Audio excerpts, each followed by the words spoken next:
আপনাকে কি করে ভালো না বাসি ইয়া রাসূলুল্লাহ।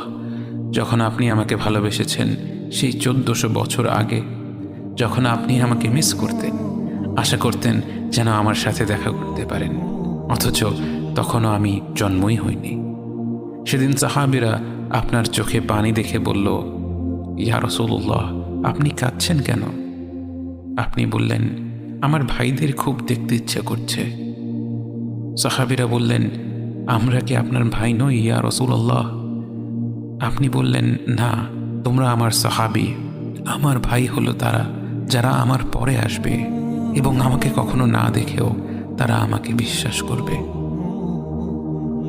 মৃত্যুশয্যায় শুয়ে আপনার অন্তরে এই চিন্তা ছিল যে আমাদের পরিণতি কি হবে। উম্মতি উম্মতি বলতে বলতে আপনি আপনার রবের নিকট ফিরে গিয়েছেন।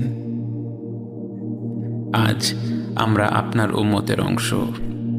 বিশ্বজুড়ে আপাত দৃষ্টিতে আমরা হচ্ছি সবচেয়ে অপদস্থ, নিরুপায়, পরাজিত, লাঞ্ছিত, অথচ বাস্তবে আপনার উম্মতের অংশ হওয়া যে গোটা বিশ্বের সব সম্পদ পাওয়ার চেয়েও মূল্যবান ব্যাপার।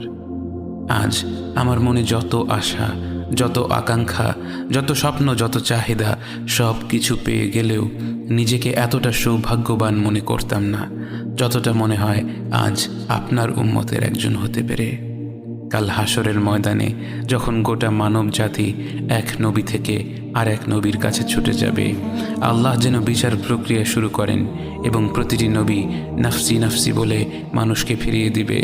অবশেষে যখন সবাই আপনার সামনে হাজির হবে এবং আপনি গোটা মানব জাতির প্রতিনিধি হয়ে আল্লাহর সামনে সিজদা করবেন, সেদিন আপনার উম্মতের সদস্য হওয়ার পূর্ণাঙ্গ মর্যাদা প্রকাশ পাবে। ইয়া রাসূলুল্লাহ, আপনাকে কেন এত ভালোবাসি তা তো ভাষায় প্রকাশ করা যাবে না।